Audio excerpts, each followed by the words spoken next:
Get ready for the dictation on the count of 3, 2, 1, start.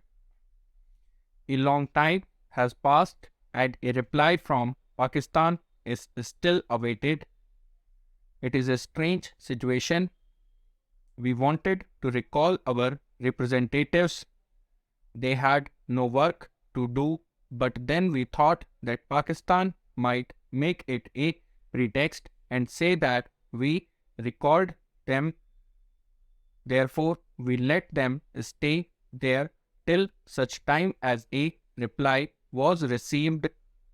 In the end, we told the World Bank to fix some date for Pakistan's reply so that we might know where we stood. Otherwise, a whole lifetime might pass in waiting.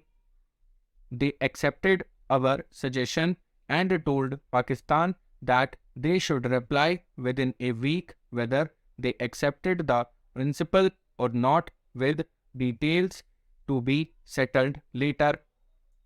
When they did this, Pakistan showed signs of life and began to run about. In the end, their honorable minister undertook the long journey to Washington. Many things were said about the issue, neither yes nor no, but that they would consider and so on. The World Bank told them that this reply amounted to a rejection. Should it be taken that they had rejected the proposals, or had they something more to say? Pakistan saw how the matter would end.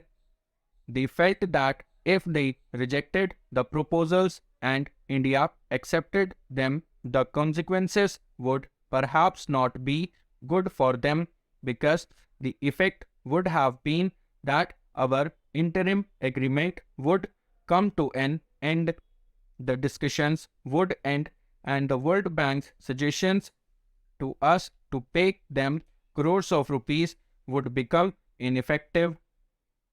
The rights of both sides were clear. Then the World Bank asked Pakistan to give a clear reply.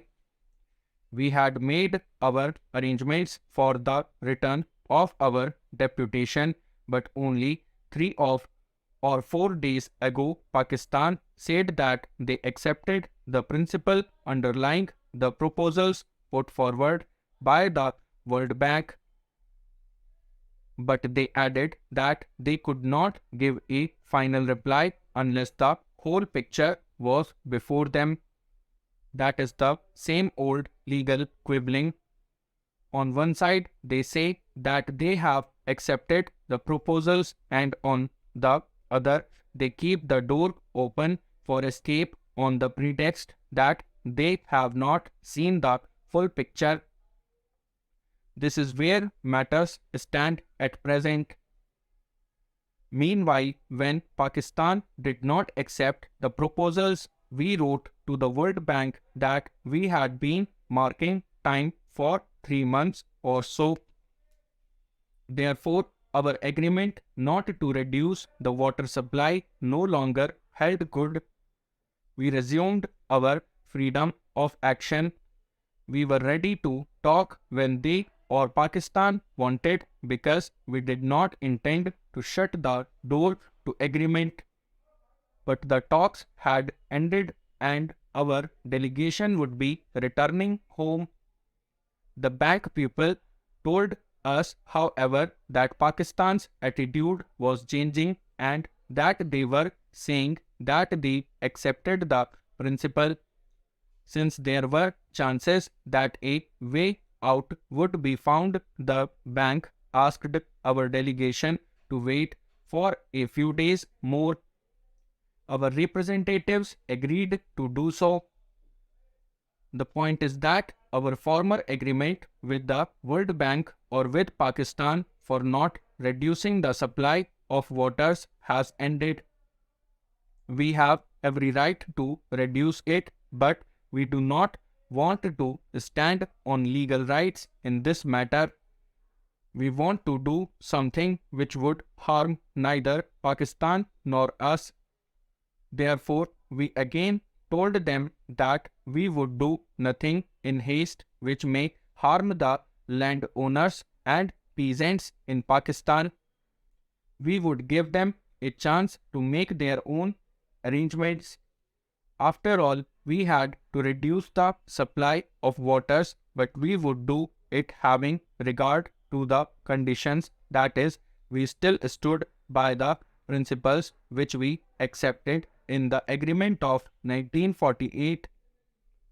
If you have read the Pakistan newspapers, you will see that there is a great storm and outcry as if something is going to take place on July 8 here in Nangal, which would immediately stop the water flowing into Pakistan and create a drought, as a result of which lakhs and crores of people would die of hunger and thirst.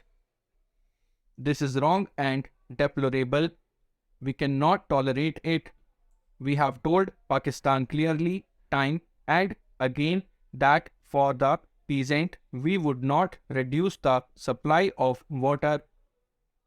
It is a fact that they have built one or two canals from which they can take some water. Therefore, they can take water from their side and we would reduce supplies to that extent.